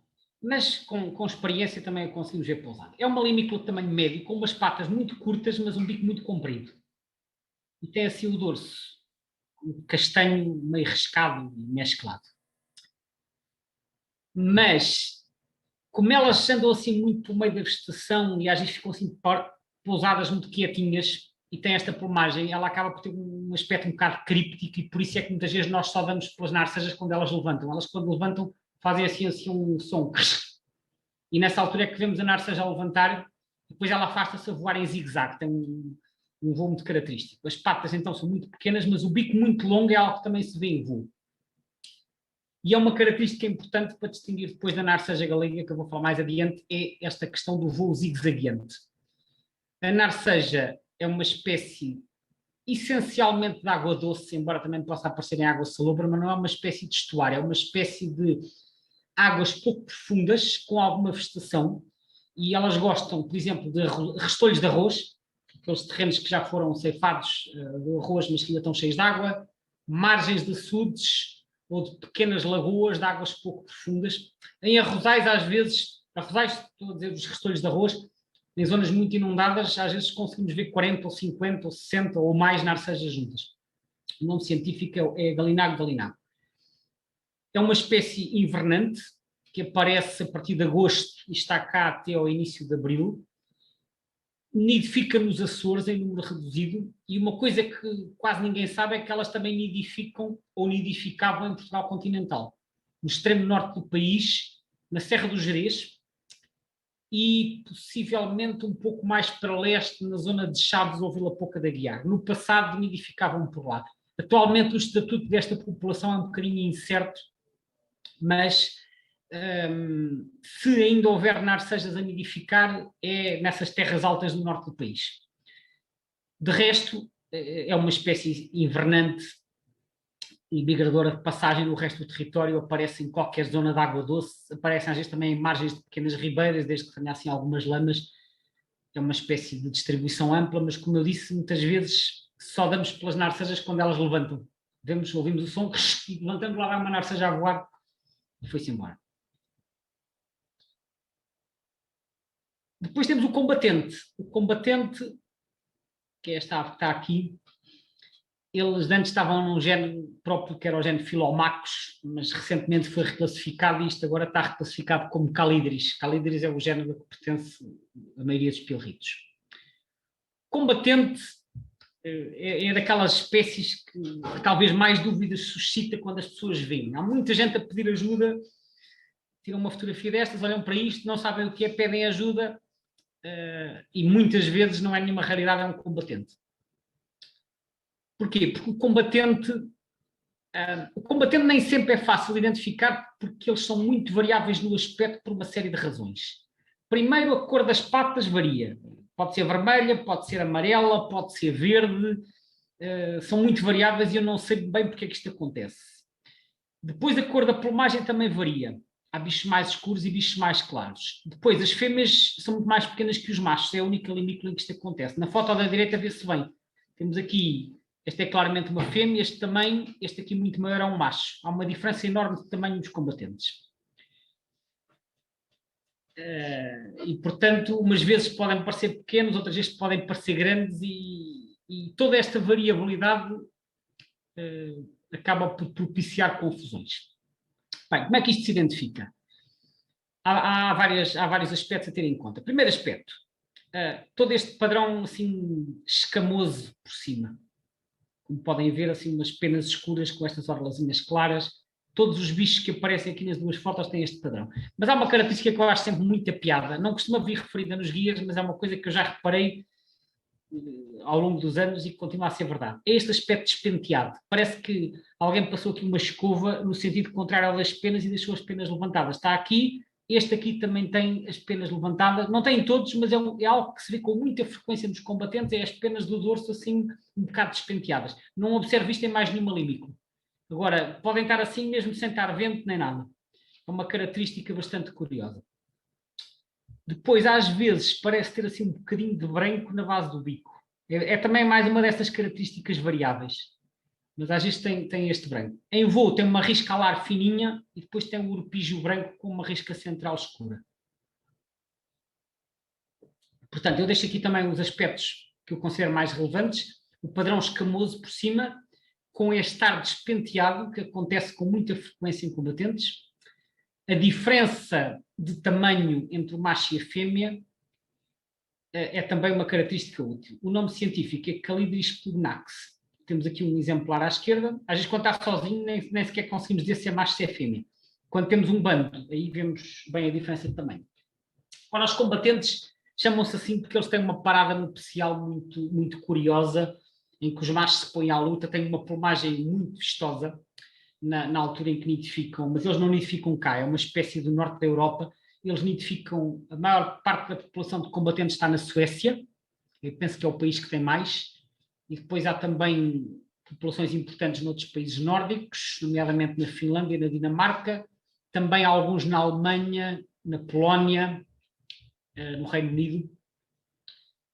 E quando eles passam cá na primavera, muitos já estão com a plumagem nupcial, ou estão em muda. Aliás, um parênteses para dizer, a migração primaveril e eu refiro-me aqui essencialmente ao período entre 15 de abril e 15 de maio, é uma das alturas mais interessantes para observar limícolas, porque apanhamos uma data de espécies com plumagem nupcial, umas já com a plumagem nupcial completa, outras a fazer a muda. E eu já vou mostrar umas fotos mais adiante. E, portanto, é uma altura muito interessante para nós vermos as limícolas, em vez de ser só com este aspecto castanho que elas têm na maior parte do ano, para as vermos já em trás de gala. Eu encontrei aqui algumas fotos de machos de combatentes, eles já estão em muda. Temos aqui um macho de combatente em muda, ele quando ficar completamente mudado fica completamente preto, aqui ainda estão as penas pretas a aparecer. Mas depois temos aqui outro macho branco, e eles além de ficarem com estas cores ainda ficam com uns tufos enormes, ficam assim todos inchados. E há machos de 3 cores, há os pretos, há os ruivos, que são uma variante dos pretos, e há os brancos, mas os brancos são machos satélites. Aquilo, agora não vou desenvolver muito, mas há uma página na Wikipédia em inglês que explica isto bastante bem. Os machos pretos são os dominantes, e os ruivos também. Os machos brancos são os machos satélites que normalmente não conseguem acasalar, mas também aparecem lá nos leques. Os leques são aqueles locais de parada coletiva, e os machos dominantes toleram os machos satélites, apesar de eles não conseguirem acasalar, porque o facto de estarem lá mais machos permite atrair mais fêmeas. Portanto, de certa maneira, estão-se a aproveitar dos outros. E recentemente descobriu-se que ainda há um quarto tipo de machos, que são os machos que parecem fêmeas. São machos, uma espécie de... Não é bem travestis, mas é quase. Porque são machos disfarçados de fêmeas que vão para os leques e depois, quando apanham os machos dominantes distraídos, também tentam ver se orientam. Passa a expressão. Portanto, a história dos combatentes é toda ela muito engraçada, mas simultaneamente muito complexa e difícil de entender. Nós não temos cá a nidificação de combatentes, mas na primavera às vezes já vemos, e lá está, por isso eu estou a referir este período, final de abril e início de maio, é uma altura muito interessante para encontrar limícolas, porque é quando podemos encontrar combatentes e outras espécies com este aspecto. A seguir temos a seixoeira. A seixoeira é um pilrito também, mas é um pilrito maior que os outros, é o tamanho de uma rola quase, por isso é que está aqui no grupo das limícolas médias. É assim um bicho com um ar rechonchudo, com um bico não muito comprido, umas patas esverdeadas, e depois ali uma lista superciliar branca. De resto tem um aspecto cinzentão. Isto no inverno, porque na primavera elas ficam todas cor de laranja, como se pode ver aqui. As seixoeiras passam em grande número. Elas aparecem no inverno em pequenos números no sul do país, especialmente no Algarve e às vezes no estuário do Sado ou do Tejo. Mas, Zé, podes verificar que acho que há um microfone ligado, por favor. Já está tratado. Obrigado. Ora, as seixoeiras passam em grande número na primavera e a passagem das seixoeiras é bastante tardia. Normalmente é a primeira, segunda semana de maio. É quando podemos, em certos anos, às vezes vêm-se bandos de 200, 300, 400. Elas passam muito tarde porque elas nidificam no Alto Ártico e elas só começam a nidificar em junho, porque antes disso aquilo está cheio de gelo. As latitudes muito elevadas, a primavera chega muito tarde. E, portanto, elas vêm da África, passam em grande número na primavera, mas passam muito tarde, então no início de maio podemos ver as seixoeiras já assim todas cor de laranja, também é uma altura muito engraçada. Portanto, patas esverdeadas assim no inverno, o bico não é muito longo, embora mais longo que o das tarambolas. Recordam-se que eu disse há pouco que as tarambolas têm um bico muito pequenino, mas as tarambolas alimentam-se por observação. As seixoeiras, tal como a maioria dos escolopacídeos, já andam à procura com o bico nos lodos para encontrar alimento. Tem assim este aspecto mais rechonchudo. O nome científico é Calidis canutus. Aqui à esquerda duas em plumagem de inverno, à direita em plumagem de verão. Elas andam muito na orla costeira ou em substrato arenoso nos estuários, embora ocasionalmente possam ir para as salinhas também, mas não é o habitat preferido delas. Depois chegamos aos maçaricos do género Tringa e começamos pelas pernas vermelhas. As pernas vermelhas são duas espécies. Temos o perna vermelha comum, que é este maçarico aqui à esquerda, e à direita o perna vermelha escuro, que é o que está à direita. Bom, este é incomparavelmente mais comum, é mesmo muito comum, e nas principais zonas úmidas, como por exemplo o estuário do Tejo, a população invernante eu penso que chega aos 4 dígitos. Depende dos anos, mas é normal andar pelos 500, 800, 1000, eventualmente 1500. Também há assim grande quantidade nas grandes zonas úmidas e depois aparecem em zonas úmidas mais pequenas. Embora seja muito raro no interior, mas das limícolas médias é uma das mais abundantes nos nossos estuários. Tem as patas vermelhas alaranjadas e o bico é preto com a base avermelhada. Ora, em agosto, setembro, quando começam a chegar os primeiros de regresso, os juvenis, às vezes têm umas patas tão claras, tão amareladas, que é frequente haver quem pense que é um perna amarela. Cuidado com esta confusão. Só que nunca são verdadeiramente amarelas. O perna amarela, que é uma raridade americana, tem as pernas de amarelo quase de limão e tem um bico muito fininho, parece uma agulha. Este bico é mais grosso e tem um vermelho na base. Portanto, patas alaranjadas e tem o vermelho, e este pormenor agora é importante, o vermelho nas duas mandíbulas. Reparem o perna vermelha escuro. O vermelho só está na mandíbula inferior. A mandíbula superior é totalmente preta. Além disso, este bicho tem o bico mais longo, muito mais longo. Depois tem esta lista superciliar branca. É um bicho um bocadinho maior, de resto também tem as patas vermelhas, talvez um bocado mais branco por baixo, lista supraciliar, mas este pormenor de só ter vermelho na mandíbula inferior é talvez a melhor característica diagnosticante. É muito menos comum, normalmente no inverno vê-se um aqui, dois ali. Na primavera, mais uma vez, é mais uma dessas espécies que vem da África para nidificar no norte da Europa. Na primavera, às vezes, vê-se uns bandos um bocadinho maiores. Maiores nunca são muito maiores, porque essa espécie nunca é muito abundante, mas podemos ver 20, 10 ou 20, e mais uma vez, em plumagem nupcial, eles ficam completamente pretos nessa altura. Muito bonitos também. Final de abril, início de maio. É sempre a melhor altura para encontrar limícolas em plumagem nupcial, portanto, se quiserem ter a oportunidade de encontrar esta bicharada toda com plumagens diferentes, é nessa altura, é melhor. E depois em julho, às vezes, ainda já se apanham alguns na migração de retorno também ainda a fazer a muda, mas eu diria que em abril, maio é a altura mais favorável. Esta espécie é invernante, mas eles nidificam em números muito pequenos, já nidificaram pelo menos no estuário do Tejo e no Algarve, mas 2 casais aqui ou ali, a espécie é essencialmente invernante. Portanto, recapitulando, a perna vermelha comum tem as 2 mandíbulas vermelhas na base, enquanto que a perna vermelha escura é só a mandíbula inferior. Nomes científicos: Stringa totanus, Stringa erythropus. Em voo também é muito fácil de os distinguir, porque a perna vermelha comum, que está aqui à esquerda, tem esta barra posterior. Eu chamo barra posterior porque a barra está na parte terminal das penas, tanto das primárias como das secundárias. Essa é esta barra branca. Não há mais nenhuma limícola portuguesa que tenha uma barra branca assim larga no bordo posterior. E isto torna muito fácil, quando vemos uma limícola a passar em voo, mesmo sem lhe ver a cor das patas, se tem esta barra alar no bordo posterior, é um perna vermelha comum. Perna vermelha escuro não tem a barra alar. Tem aqui estes pontinhos brancos, mas não tem uma barra larga como esta espécie. Tem esta lança branca no meio das costas, mas cuidado com identificar só com isto, porque há outras espécies, como o perna verde e até o fuzelo, que tem esta lança branca nas costas também. O pormenor aqui relevante é não ter a barra alar posterior. E aqui também se vê que o vermelho é só na mandíbula inferior. De resto tem as patas vermelhas. Portanto, bordo posterior branco no Stringa totanus, que é o perna vermelha comum, sem bordo posterior branco no perna vermelha escuro. A seguir, o perna verde, que é mais uma limícola invernante, que aparece no nosso país. Tem umas patas esverdeadas, mas é um verde seco, não é um verde muito vivo, é um verde seco, assim muito desmaiado, quase amarelado, e de resto a plumagem é muito acinzentada. É um bicho de uma forma geral mais claro que o perna vermelha comum, que é mais para o castanho, é mais clarinho, é assim de um branco sujo, e tem o bico assim acinzentado, ligeiramente recurvado para cima. Esta espécie chama-se Stringa nebulária. Temos aqui um indivíduo isolado à esquerda, aqui vários à direita. Ao contrário do perna vermelha comum, o perna verde aparece com alguma regularidade no interior do país, em açudes. Não é muito comum, mas aparece. O perna vermelha é muito raro no interior. O perna verde aparece, embora seja mais de estuário. Nos estuários podemos ver bandos de 10 ou 20, no interior aparece 1 ou 2, mas às vezes aparecem nas barragens. Mas, de uma forma geral, esta espécie é menos abundante que a perna vermelha comum. E agora, passamos para o grupo mais complicado de todos, que são as limícolas pequenas.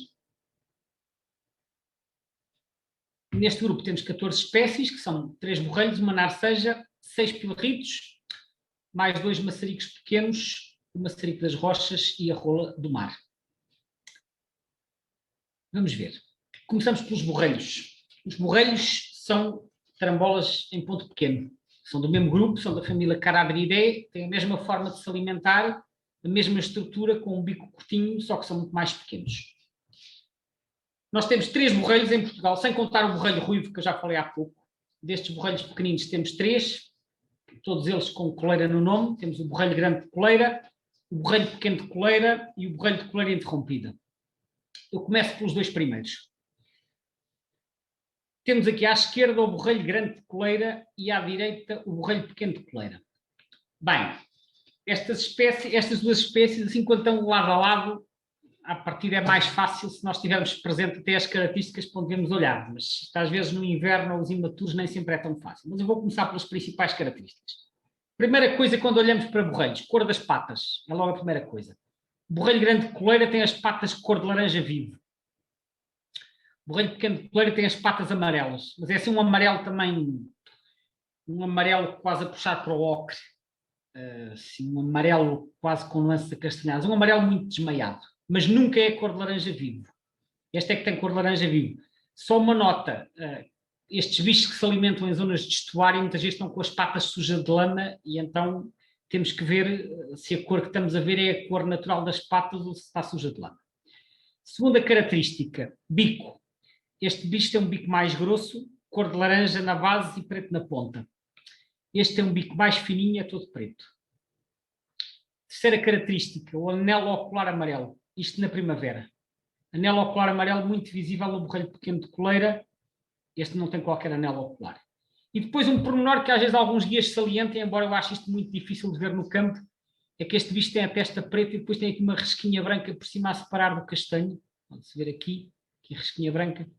O borrelho grande de coleira não tem resquinha branca nenhuma. Embora eu não ache esta característica muito útil, porque acho sempre isto muito difícil de ver no terreno. Depois, portanto, esta é as primeiras características, é o borrelho grande tem as patas laranja e o bico mais grosso, o borrelho pequeno de coleira tem as patas amarelas e tem este anelo ocular amarelo. O nome científico deste é Caradius atícola, do pequeno é Caradius lubus. E depois há uma outra característica muito importante que tem a ver com o habitat. Este é um bicho de água salgada, este é um bicho de água doce, grosseiramente falando. Ou seja, este é um bicho de estuário e de salinas e de praias, este é um bicho de açudes e de ribeiras. Claro que há sempre, pode haver sobreposição. O borrelho grande de coleira não é muito frequente no interior, mas pode aparecer lá nas migrações. Não é comum. Eu já vi, mas vi 3 ou 4 vezes. Isto é um bicho de estuário. E este é um bicho de interior, mas pode aparecer em salinas, ou pode aparecer na costa, também especialmente nas migrações. Quando está a nidificar, vai para a água doce. É um bicho das ribeiras e dos açudes de norte a sul do país. É frequente no interior. Portanto, quando chegamos ao pé de um açude, vemos um borrelho, quase de certeza é um pequeno. Mas, mais uma vez, não devemos identificar só com o habitat. Devemos olhar para as características da ave e tentar ver o anelo ocular, ou tentar ver a risca alar, que eu já vou falar a seguir. Se estamos num estuário, quase de certeza é o grande, mas, mais uma vez, convém ver a cor das patas, ver se o bico é grosso, ver a risca alar, etc. Mas, portanto, água salgada no borrelho grande, água doce no borrelho pequeno. E, muito importante e muito útil, quando voam, esta é a característica diagnosticante mais útil, embora não seja vista quando está pousado. O borrelho grande tem uma risca alar branca, podem ver, atravessa as primárias e as secundárias, o borrelho pequeno não tem risca nenhuma, tem as asas uniformemente castanhas. Também podem ver aqui o anelo ocular amarelo. É claro que aqui não se vê a base cor de laranja, porque este bicho provavelmente é um imaturo e por isso ainda não tem a cor de laranja. Mas a barra alar está sempre presente em todas as idades. Barra alar no borrelho grande, sem barra alar no borrelho pequeno. Esta é a característica muito útil quando as aves estão em voo. Portanto, Caradius atícola, Caradius lubus. Vou voltar ainda ao slide anterior só para mostrar mais um pormenor. Reparem que tanto uma espécie como outra tem a coleira preta, embora a coleira seja mais grossa aqui no borrelho grande. Mas há aqui um aspecto muito importante que tem a ver com a espécie seguinte, porque a espécie seguinte chama-se borrelho de coleira interrompida. E o facto da espécie se chamar assim dá origem a muitas confusões, porque os borrelhos imaturos não têm a coleira completa. Portanto, isto é um adulto. Um bicho imaturo tem só aqui uma mancha castanha de um lado e do outro. E tem a coleira incompleta e as pessoas veem aquilo, quando eu digo as pessoas, é pessoas com menos experiência, naturalmente. Veem aquilo, não tem a coleira completa, é um borrelho de coleira interrompida. Não é verdade. Não é verdade, porque pode ser um imaturo destes. Como é que nós distinguimos? Primeiro, porque essas pontas de coleira incompleta são muito grossas. Já vão ver no borrelho de coleira interrompida que a coleira está interrompida, mas as pontas são muito fininhas. E segundo, a cor das patas, porque o borrelho de coleira interrompida não tem as patas nem laranja, nem amarelas, tem as patas pretas. Portanto, a cor das patas é muito útil para identificar borrelhos em qualquer idade. Mas não se deixem enganar por uma coleira interrompida, apesar da espécie se chamar assim. Pronto, isto são os dois borrelhos em voo que já vimos. E agora sim o borrelho de coleira interrompida. Cá está ele, patas pretas, reparem. Patas pretas, os outros dois borrelhos, um tem as patas laranjas, o outro tem as patas amarelas. E reparem aqui um bando de borrelhos de coleira interrompida, patinhas pretas em todos. Depois a coleira, ela é muito fininha, mesmo nestes traços interrompidos. Um borrelho grande de coleira ia ter aqui as porções de coleira, mesmo não tendo a coleira fechada, iam ser muito mais largas. Mas as patas pretas, e depois o bicho é muito pequenino, tem um bico fininho, ele tem um aspecto bastante delicado, e no caso do macho tem uma coroa mais creme, a fêmea não, a fêmea é mais castanha, não tem estes contrastes de preto e de creme, é mais uniforme na cabeça. O macho é um bocadinho mais contrastado. De resto é um bicho castanho e branco também, não tem cá nuances de cor de laranja, nem anéis oculares. Podem ver aqui um bando de borrelhos de coleira interrompida. Isto é também uma espécie de estuário, e de praias e de dunas. Eles aparecem, portanto, muitas vezes misturados com os borrelhos grandes de coleira. É frequente, quando nós vamos, por exemplo, umas salinas, estar lá um bando misto de borrelhos grandes de coleira com borrelhos de coleira interrompida. Os pequenos não se costumam misturar, embora possam aparecer em migração. Portanto, isto é um bicho de costa. No entanto, devo referir que tem havido alguns registros no interior alentejano e que recentemente até foi confirmada a nidificação desta espécie, salvo erro, no Alqueva. Não tenho a certeza. Eu já vi isto, já vi na barragem de Odivelas há muitos anos, mais recentemente no Esporão, perto de Reguengos de Monsaraz. Sei que há observações em Montargil. Eles aparecem de vez em quando no interior. Nunca percebi se nidificam regularmente ou se são só bichos em passagem. Não são frequentes. O borrelho do interior é sempre o pequeno. Mas não tomem por garantido porque podem aparecer dos outros. Por isso, olhar sempre para a cor das patas e para estes detalhes que eu falei. Portanto, patas pretas, coleira muito curta e fininha, mas fica aqui a chamada a atenção, os outros borrelhos imaturos podem ter a coleira incompleta. Por isso, coleira incompleta só por si não garante nada. Nome científico, Carádeos alexandrinos. É o nome científico desta espécie. Agora, vamos prosseguir para a narceja galega. A narceja galega é a versão mais pequena da narceja comum. Uma espécie, é uma narceja muito pequenina, por isso é que está aqui nas espécies pequenas. Ela é, em termos de aspecto, é bastante semelhante à narceja comum, distingue-se por ter um bico um bocadinho mais curto do que a outra.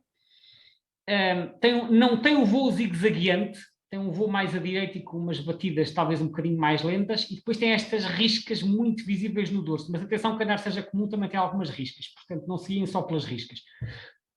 Perdão, temos que avaliar o tamanho e o tipo de voo. E depois esta espécie é muito complicada de ver, porque ao contrário das outras espécies que quando vem uma pessoa portanto, voam e vão-se embora, esta espécie não se mexe. E nós podemos passar ao lado dela e ela lá fica e não damos por ela. Eu posso dizer que em toda a minha vida só vi esta espécie 3 vezes. A primeira vez foi no Paulo do Boquilobo, na década de 80, estava num abrigo de observação e estava lá uma pousada à frente do abrigo, esteve lá pousada o tempo todo. Foi a primeira vez que vi. A segunda vez foi no estuário do Sado, levantou-me uma quase aos pés. E é assim que elas muitas vezes se detectam. E a terceira vez foi perto de Vila Real de Santo António, há uns 3 anos, também me levantou-me aos pés. Eu estava lá a andar numa zona de Sapal e de repente levanta-me assim aos pés. Para quem já viu codornizes, as codornizes também levantam quase aos pés, é assim parecido. Ou seja, nós podemos passar 2 metros ao lado de uma narceja galega, ela não se mexe, não se levanta e nós não a vemos. Portanto, elas só levantam mesmo quase quando vamos a pisar. E ela levantou, eu persegui pelo voo, que era assim um voo baixinho, ela levantou, foi aterrar uns 20 metros à frente e eu nunca mais a vi. Ao contrário das narcejas comuns que levantam, vão alto, fazem o voo em zigue-zague, fazem aquele chamamento e vão para longe. Eu tenho um amigo que durante muitos anos só caçava narcejas, era caçador, não sei se ainda caça, mas ele caçava narcejas e então ele enfiava assim umas botas grandes e ia-se enfiar nos restolhos de arroz. Quando a gente se enfia nos restolhos de arroz, levanta imensas narcejas, mas é preciso umas botas próprias. E ele, quando ia para os restolhos de arroz, lá no meio daquelas narcejas todas que ele levantava, ele dizia, olha, hoje vi 2 narcejas galegas, hoje vi 3, hoje vi mais uma. Ele via quase sempre que ia para os restolhos de arroz. Portanto, esta espécie não é rara, não é comum, mas não é rara. Ela é muito difícil de ver. Se nós entrarmos pelo restolho de arroz adentro com umas grandes botas, provavelmente vamos levantar alguma. Eu nunca fiz esse exercício, mas a indicação que eu tenho de quem frequenta esses meios é exatamente essa, que elas estão lá no meio do restolho de arroz e só elas estão assim completamente imóveis. Por isso é que são muito difíceis de ver. E de facto é quando uma narceja galega levanta muitas vezes que acabamos por dar com ela. Portanto, dorso riscado, fortemente riscado, bico menos longo que a narceja comum e o voo não é zigue-zagueante. Nome científico desta espécie, Limnocriptes mínimos. Falta-me referir também que esta espécie é invernante. Elas aparecem um pouco por todo o país, de outubro a fevereiro ou até março. A seguir entramos no grupo mais complicado de todos, que são os pilritos. Os pilritos são um grupo de aves de pequena dimensão. Eles têm, depende das espécies, mas a maioria deles tem assim 13, 15, 16 centímetros. Portanto, estamos a falar do tamanho de um trigueirão. Isso é uma coisa relativamente pequena. Depois há uma data de espécies parecidas. E então, para falar de identificar os pilritos, a primeira coisa que convém saber é assim, há uma espécie que é o pilrito comum, que é o Calidris alpina, que é, como o nome indica, é comum, é o mais abundante de todos. Há mais pilritos comuns em Portugal do que os outros pilritos todos somados. Portanto, quando nós chegamos, nomeadamente quando chegamos a um estuário e aquilo está cheio de pilritos pequeno, assim, de pequena dimensão, que nós não sabemos o que é, quase tudo é pilritos comuns, são os mais habituais. Só que eles têm este aspecto cinzentão, assim, meio cinzento acastanhado, sem nenhuma marca particular, e é isso que os torna tão difíceis de identificar. Mas são os mais comuns. Portanto, no inverno é assim um aspecto sem marcas características. Mas na primavera, tal como a maioria das outras limícolas que eu já falei, adquirem a plumagem nupcial. E aí tornam-se muito fáceis de identificar, ficam com a barriga preta. Portanto, ficam mais ruivos, mais arruivados por cima e ficam com a barriga preta, até se vê no outro indivíduo que está lá atrás. Tal como os outros pilritos têm assim um bico moderadamente longo, não tão longo como os outros maçaricos, mas mais longo que das tarambolas e dos borrelhos, porque eles usam isto para picar no lodo à procura de alimento. Na primavera tem este aspecto e na migração de retorno, depois em julho e agosto, ainda aparecem muitos assim com a barriga preta. Quando estão com a barriga preta são muito fáceis de identificar. A partir de outubro, e os juvenis também a partir de setembro, têm este aspecto, é mais difícil, mas quando virem um bando de pilritos a passear num estuário, muitas vezes, não estou a dizer que não possa ser outro, já vamos falar dos outros, mas é de longe a limícola pequena mais abundante. Aparecem em todo o tipo de zonas estuarinas, até em pequenos estuários, não são muito frequentes no interior, embora possam aparecer em migração, às vezes também aparecem em praias e, tal como acontece com muitas outras limícolas, durante a maré cheia vão se refugiar em salinas. Nome científico, Calidris alpina. À esquerda em plumagem de inverno, à direita então em plumagem nupcial. Este é então o pilrito mais comum e é aquele com o qual nós devemos comparar os outros pilritos que encontramos. Portanto, é importante, como este bicho é muito frequente, é importante nós conhecermos bem esta espécie, que é para depois, quando vemos outro pilrito, sabermos se não é um pilrito comum, e se não é, porque é que não é.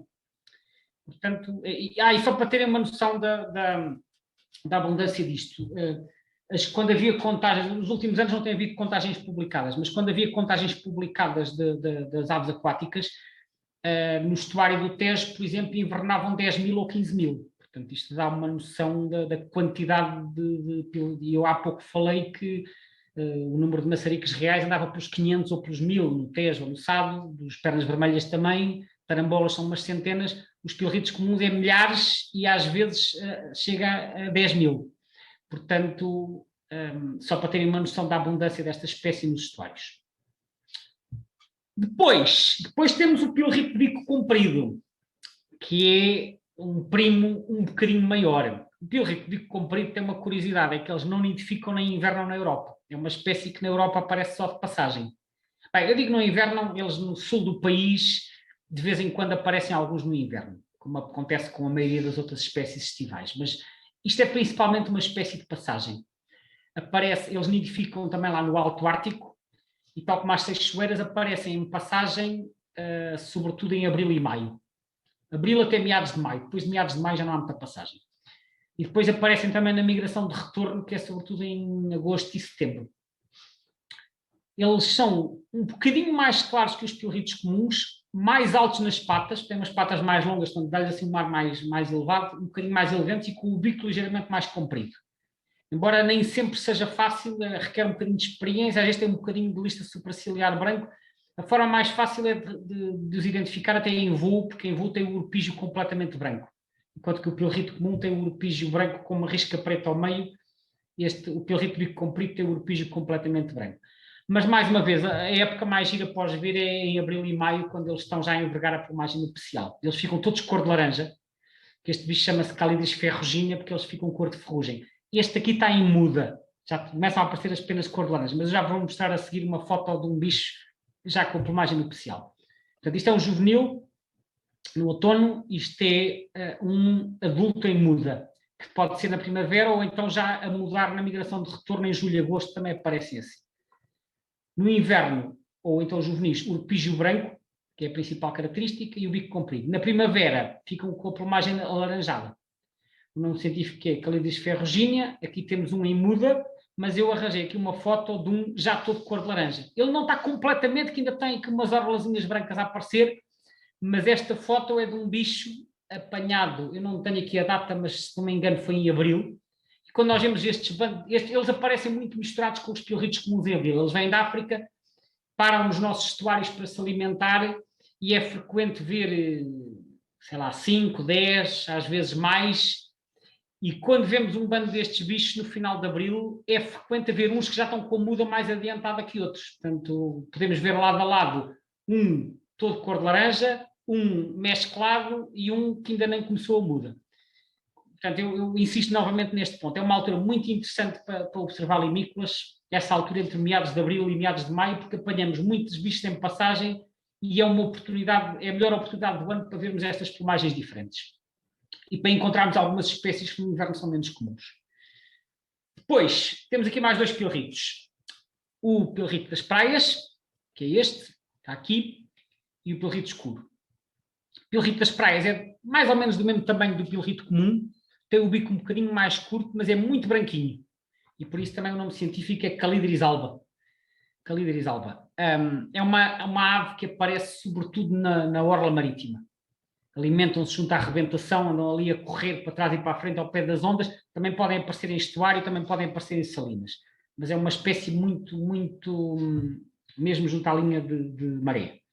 Em espanhol isto chama-se correlimos tridáctilo, porque eles não têm o dedo posterior. Quase todas as limícolas têm 4 dedos, como a maioria das aves.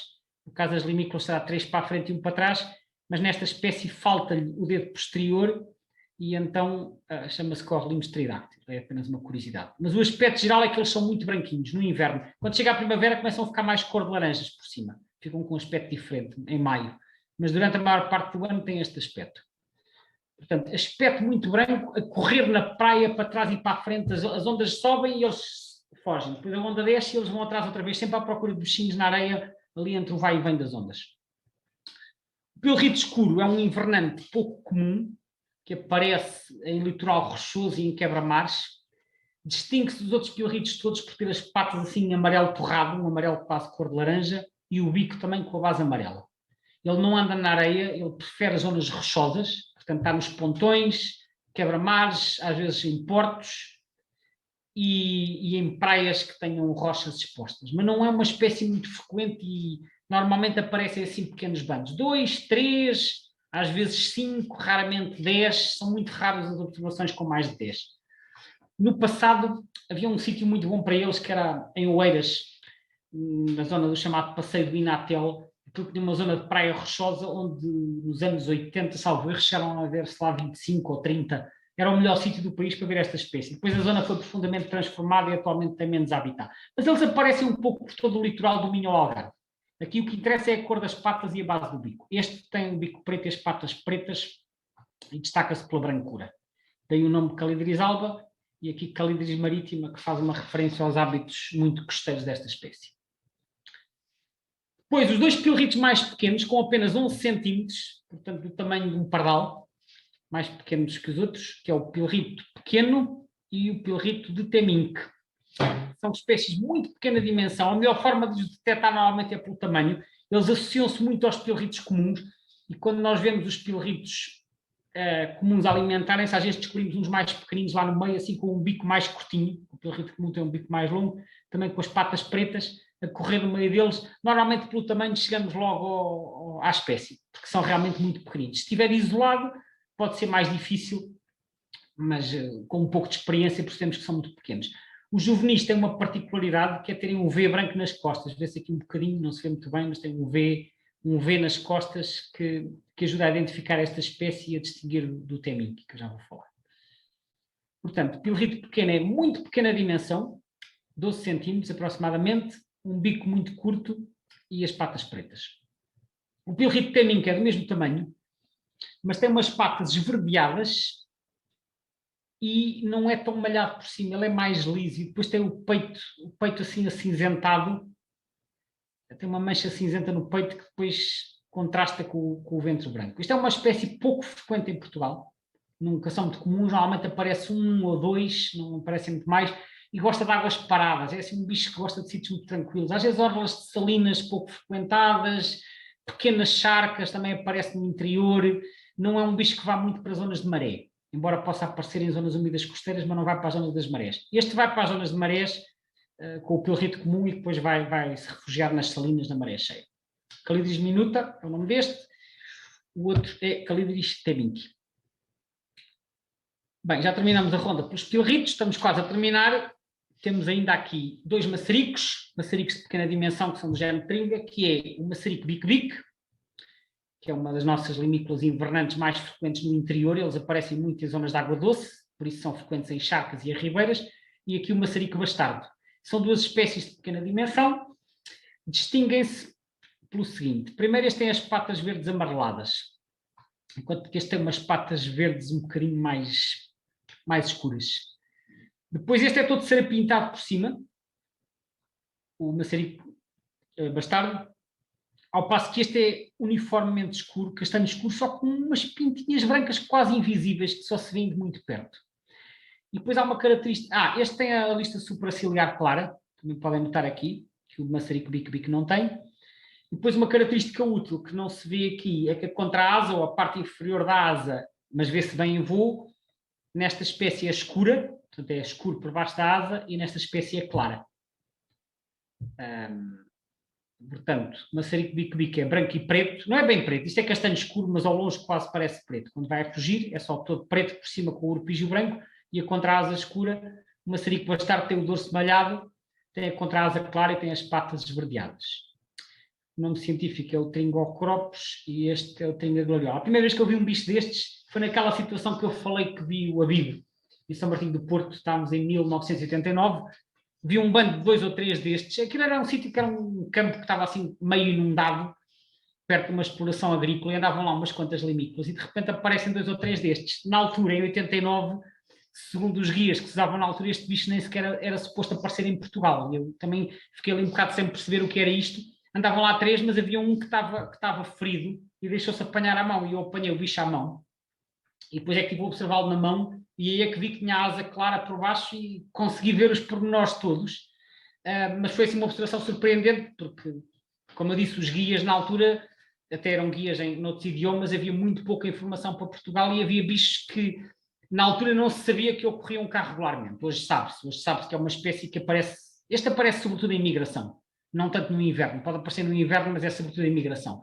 Este é em migração e é no inverno. Mas são assim estes dois maçaricos, ambos podem aparecer em água doce ou salobra, podem aparecer em salinas, charcas, açudes. Este também aparece em ribeiras, podem aparecer em hectares, esse género de locais. Não são bem bichos estuarinos. E depois temos a limícola que aparece de todo lado, que é o maçarico das rochas. É talvez a limícola mais eclética em termos de habitat, porque aparece em estuários, em lodos, em areias, em orla marítima, em hectares, em açudes, em barragens, em salinas, em ribeiras, em rios. O maçarico das rochas aparece praticamente por todo lado. E eles nidificam em ribeiras no interior, aparecem no inverno, aparecem em passagem, é a limícola mais eclética, como eu disse. Como é que isto se identifica? É castanho por cima, branco por baixo, também tem as patas esverdeadas, é superficialmente parecido com o maçarico o bique-bique, aquele que eu falei no slide anterior, mas há um pormenor que o ajuda a distinguir, que é isto que eu chamo a língua branca. Uma língua, eu digo língua porque tem assim uma forma de uma língua, há quem chama também isto de uma falha branca. Esta reentrância que tem aqui do lado do peito, que também é visível na ave da direita. O maçarico bique-bique não tem isto. E é sempre a melhor característica para identificar o maçarico das rochas, é este recorte branco que ele tem aqui do lado do peito, que aparece em todas as plumagens. Esta espécie está muitas vezes pousada ao pé da água, sempre assim a dar à cauda, está sempre a mexer, mas na maioria das posições e na maioria das fotografias é possível ver esta reentrância e é a principal característica então para identificar esta espécie. Está sempre a balançar a cauda, como eu disse. Nome científico, Actitis hipolipus. Chegamos à última espécie. A última espécie é a rola do mar. A rola do mar é como a perdiz do mar, isto também não é uma rola, não é uma verdadeira rola. Eu imagino que este nome tenha sido dado por analogia. Embora esta, por acaso, até anda no mar, anda bastante na orla marítima e em estuários. É uma limícola do tamanho um bocadinho maior, talvez também dos borrelhos, do borrelho grande coleiro, ligeiramente maior, mas já cai no grupo das limícolas pequenas, tem assim a estar rechonchudo, patas cor de laranja, no inverno, quando chega à plumagem nupcial, isto é uma rola do mar em plumagem nupcial, mais uma vez abril, maio, é quando podemos encontrar isto. Aí as patas ficam um bocado mais avermelhadas, e na plumagem nupcial elas ficam muito ruivas por cima, e pretas e brancas na cabeça. Reparem que isto é um padrão comum à maioria das limícolas. Quando chega a época dos ninhos, elas vestem todas o traje de gala e ficam muito mais coloridas. Só que como quase todas elas vão nidificar para o norte da Europa, nós raramente encontramos cá bichos com a plumagem nupcial completa. Encontramos bichos em muda, alguns já com muda bastante adiantada, como acontece com os combatentes, com os pilritos de bico comprido, com as pernas vermelhas escuras. Normalmente não está completa. Pode acontecer. Normalmente vemos estes bichos sem muda. Portanto, abril, maio, as tarambolas também ficam com a barriga toda preta, não mostrei uma foto, mas ficam. Abril, maio, depois em julho, agosto encontramos bichos sem muda. Ocasionalmente, e acontece, por exemplo, com as tarambolas cinzentas, em pleno inverno vemos uma tarambola com a plumagem nupcial. São bichos que por qualquer razão não fizeram a muda quando deviam. São, se quiserem, erros de sistema, se assim se pode dizer. Não é muito habitual, às vezes acontece. Portanto, encontramos um bicho com a plumagem nupcial fora da época. Pronto, então a rola do mar, patas cor de laranja, que é a característica mais útil, de resto é assim castanha com o peito escuro também. A plumagem é castanha, ou então é preta e branca com tons de laranja, no caso da plumagem nupcial. Arnaria interpres é o nome científico. Bem, eu cheguei ao fim, consegui terminar antes do tempo. Eu preparei aqui uma apresentação extra que eu não iria apresentar se tivesse ido para lá do tempo. São só 5 ou 6 slides que é um resumo da distribuição por habitats, mas como consegui terminar isto antes da hora, eu vou-vos mostrar isto, que é só um resumo que eu acho que é bastante útil para ajudar a segmentar por habitat, porque se nós tivermos a noção dos habitats que as limícolas frequentam, isso vai nos ajudar a fazer uma boa identificação. As limícolas são muito previsíveis quanto ao habitat. Desculpa. Então, é assim, estas são as 5 espécies que nós podemos encontrar em meio terrestres. Em meio terrestres normalmente significa habitats agrícolas, exceto no caso da galinhola, que tem hábitos um bocadinho mais florestais, mas a tarambola dourada e os abibos são frequentes em terrenos lavrados ou incultos, o alcaravão também, e o borrelho ruivo aparece também assim em zonas abertas costeiras. Estas 5 espécies é frequente encontrarmos longe d'água. Depois as espécies de água doce, como eu estava a dizer, que nós podemos encontrar no interior do país. Quer, por exemplo, no interior algarvio, no Alentejo e até na beira interior, embora a perdiz do mar já não vai muito para o norte do Tejo, as outras aparecem mais para o norte também. Portanto, em ribeiras, açudes, restolhos de arroz e outros planos de água, desde que não sejam muito profundos e tenham margens lamacentas, encontramos então o maçarico das rochas, a narceja, o maçarico bique-bique, o borrelho pequeno de coleira e a perdiz do mar. Atenção que nas migrações aparecem outras espécies.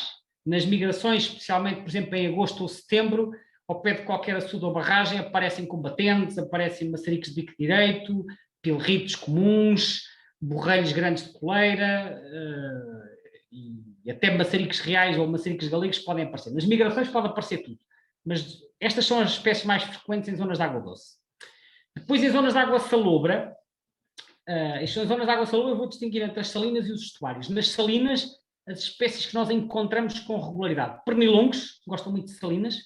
Maçarica das rochas, como eu já disse, é um bicho que anda por todo o lado. Pilrite temim, que também gosta de salinas. Alfaiates, claro. Combatentes. Perna vermelha escuro. Parece-me, pela minha experiência, que eles até gostam mais de salinas do que provavelmente de estuário. E o maçarico de bico direito, embora este bicho também vá um bocado aos arrozais. Atenção, contudo, que as salinas são usadas muito como refúgio pelas espécies estuarinas. Ou seja, estas espécies podem estar nas salinas o dia inteiro. Depois, quando a maré sobe, os pilritos, os borrelhos, as tarambolas, às vezes outros maçaricos maiores, os pernas verdes, pernas vermelhas, vai tudo para as salinas. Portanto, observação de ave nas salinas normalmente é mais interessante na maré cheia, porque é quando vai para lá a bicharada toda, incluindo gaivotas também e outras garças. Quando a maré desce, há muitos bichos que vão para os estuários para se alimentarem. Mas há outros que gostam mais de ficar nas salinas. Por exemplo, os combatentes não gostam muito de ir para os estuários. Os alfaiates vão um bocado. No estuário do Tejo vão muito para o estuário, no Algarve gostam mais de ficar nas salinas. Depois, dentro dos estuários, vamos distinguir entre as zonas de lodos, que é quando tem substrato vasoso, que é quando é a zona de vasa, né?